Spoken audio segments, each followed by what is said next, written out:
warahmatullahi wabarakatuh. Perkenalkan, saya Rosusnawati dengan NIM 2519146. Nah, ketemu lagi di channel YouTube saya, Rosusnawati. Nah, pada kesempatan kali ini saya akan membahas yaitu tentang security dalam sistem terdistribusi. Nah, pada video ini saya akan menjelaskan apa itu security dalam sistem terdistribusi dan apa aja yang terkait dengan security dalam sistem terdistribusi dan kasus apa saja yang terjadi di sekitar kita. Nah, untuk tahu lebih jelasnya, teman-teman tonton video ini sampai habis ya. Selamat menonton.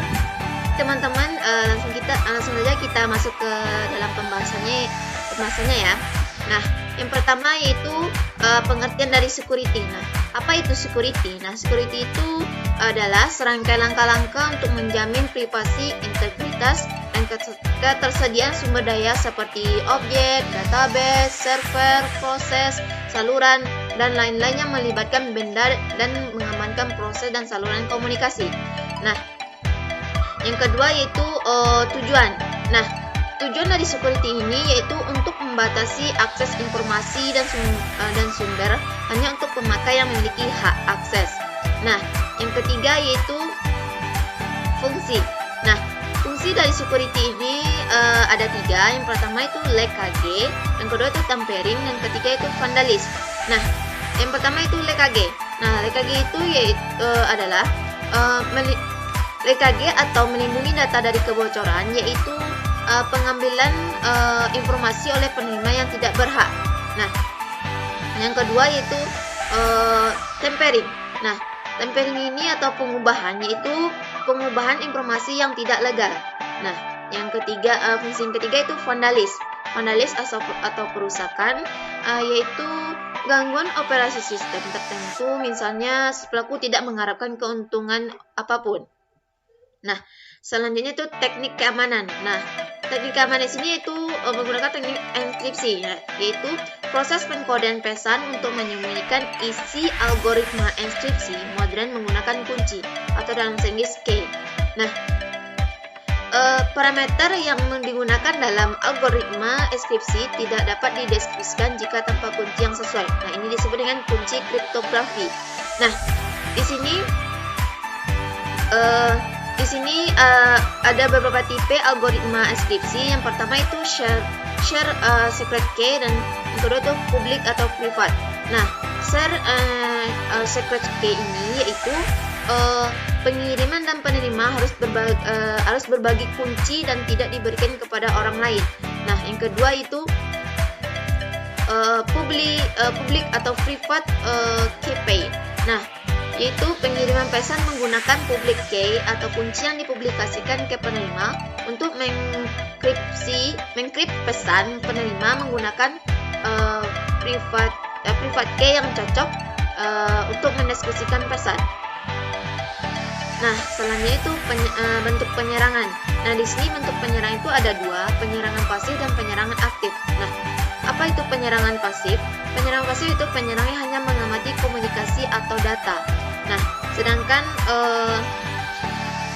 sedangkan penyerangan aktif itu penyerangan pasif itu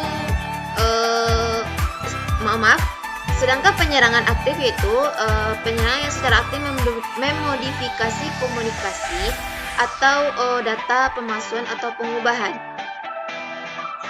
Nah, selanjutnya itu metode. Nah, di sini ada 5 metode metode penyerangan security. Nah, yang pertama itu FS dropping. Nah, yang kedua itu masquerading. Dan yang ketiga itu message tampering. Yang keempat itu replaying, dan kelima itu denial of service. Nah, apa itu FS dropping? Nah, FS dropping itu metode penyerang yang mendapatkan duplikasi pesan tanpa izin. Nah, yang kedua itu masquerading. Nah, masquerading ini yaitu metode penyerang yang mengirim atau menerima pesan menggunakan identitas lain tanpa izin. Nah, yang ketiga itu message tampering. Nah, message tampering adalah metode penyerangan yang mencegat atau menangkap pesan dan mengubah isinya sebelum dilanjutkan ke penerima sebenarnya. Nah, yang keempat itu replaying. Nah, replaying ini adalah metode penyerangan yang menyimpan pesan yang ditangkap untuk pemakaian berikutnya. Nah, yang terakhir itu denial of service. Nah, apa itu denial of service? Denial of service adalah metode penyerangan yang memanjiri saluran atau sumber lain dengan pesan yang bertujuan untuk menggagalkan pengaksesan pemakaian lain. Nah, pembahasan selanjutnya itu kasus-kasus yang pernah terjadi kasus yang pernah terjadi dalam security ini, yaitu yang pertama itu kebocoran data Tokopedia. Nah, situs e-commerce Tokopedia dilaporkan mengalami peretakan data pengguna. Tokopedia diduga telah diretas dan bocor di dunia maya. Nah, jumlah data yang diretas dilaporkan sebanyak 91 juta pengguna Tokopedia yang terimbas. Nah, selain khas, password, nama, dan alamat email, data yang diretas juga mencakup tanggal lahir, kode aktivasi email, kode reset, password detail lokasi, dan masih banyak lagi. Nah, namun dalam daftar akun yang terkumpul di database berjenis PostgreSQL disinyalir tidak disertai dengan kode spesifik atau biasa disebut dengan salt. Nah, salt ini digunakan untuk melindungi kata sandi pengguna dengan algoritma. Nah, selanjutnya yaitu hal-hal terupdate tentang security. Nah, itu prediksi isu tren keamanan siber 2021. Nah, yang pertama itu semakin banyaknya data pribadi yang tersebar. Itu Palo Alto memprediksi data pribadi akan semakin banyak tersebar pada tahun 2021. Nah, itu pada tahun sekarang. Nah, berdasarkan kajian yang dilakukan, hal ini berdasarkan tren traveling pasca pandemi. Hal ini dikarenakan ketika banyak orang melakukan perjalanan, beberapa negara tertentu akan meminta untuk melakukan contact tracing. Nah, contact tracing. Nah, contact tracing ini yang dilakukan akan membuat banyak data harus dibagikan, dari mulai nama, alamat pribadi, lokasi, hingga riwayat kontak orang yang melakukan perjalanan tersebut. Nah, jumlah besar perjalanan yang dilakukan tentunya berpotensi menyebarkan data pribadi seseorang. Nah, yang kedua itu prediksi isu tren keamanan siber 2021 yang kedua itu kesiapan untuk menghadapi 4G. Nah, jaringan 4G saat ini telah diadopsi oleh beberapa negara seperti China, Korea Selatan, Jepang, hingga Amerika Serikat. Nah, pengguna 4G ini pun mengakselerasi peluncuran jaringan besar-besaran di banyak negara karena industri telekomunikasi akan berupaya untuk menyediakan layanan baru untuk pelanggan individu dan organisasi. Nah, di mana pada tahun 2020 sampai 2005 diprediksi teknologi 4G akan diadopsi berbagai sektor seperti pelabuhan, bandara, hingga pusat-pusat logistik. Nah, bahkan menurut survei yang dilakukan perusahaan perangkat lunak telekomunikasi asal Amerika Serikat, China, 31% responden dan kalangan perusahaan di Singapura, Indonesia, Filipina, dan Jepang sepakat bahwa manfaat fiber yang dimiliki 4G adalah kapabilitasnya dalam mendorong terwujudnya transformasi digital serta berbagai aplikasi digital. Nah, namun perlu diingatkan bahwa penerapan 4G ini menjadi tantangan yang sangat besar tentunya, serta bisa mengakibatkan potensi serangan siber yang lebih besar. Nah, yang selanjutnya itu WFH akan terusnya dilakukan.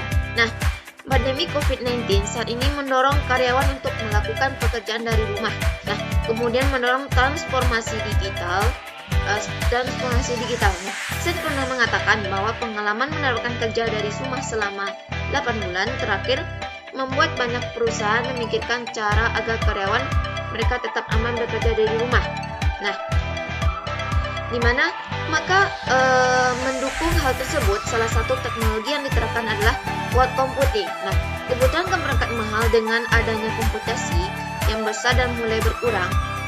Sen mengatakan bahwa berkurangnya kebutuhan tersebut kemudian digantikan dengan desktop visualisasi. Nah, desktop visualisasi ini yang dikatakan Sen pun dapat membantu perusahaan untuk menyediakan perangkat terhubung yang lebih sederhana dan memungkinkan karyawan untuk mengakses program dan sumber daya yang dibutuhkan secara daring. Nah, yang keempat itu penetrasi cloud meningkat. Nah, perpindahan besar-besaran ke cloud computing tidak lagi dilakukan hanya untuk mendukung tugas mendasar seperti email. Nah, banyaknya kegiatan yang divirtualisasikan pada 2021 mendorong perusahaan untuk melakukan peninjauan kembali terhadap sistem keamanan di lingkungan cloud yang digunakan. Nah, kontrol keamanan jaring memang menjadi komponen penting untuk mendukung keamanan cloud. Nah, tetapi perusahaan juga perlu memperkuat kontrol keamanan ini dengan lapisan tambahan. Hal ini terutama di lingkup pengelolaan identitas dan manajemen akses. Nah, seiring dengan meningkatnya skabilitas pada pengguna cloud pengguna cloud, kesalahan yang terjadi pada konfigurasi identitas banyak ditemukan di akun cloud. Nah, kesalahan ini menunjukkan adanya resiko keamanan yang besar bagi organisasi yang bahkan dapat mempengaruhi searah lingkungan cloud dalam waktu singkat. Nah, mungkin sekian penjelasan dari saya. Sekian, terima kasih. Nah, bagaimana teman-teman? Sudah menonton videonya sampai habis kan? Nah, ternyata security ini sangat penting bagi kita untuk menjaga keamanan data-data kita agar tetap aman dan terjaga, agar tidak terjadi pembobolan atau peretasan dari orang yang tidak bertanggung jawab seperti hacker. Nah, semoga video ini bermanfaat ya dan menambah wawasan teman-teman semua. Nah, saya mohon maaf jika masih ada kesalahan dan kekurangan saat membuat video. Sekian, terima kasih. Semoga kita ketemu lagi di video-video berikutnya. Dan wassalamualaikum warahmatullahi wabarakatuh.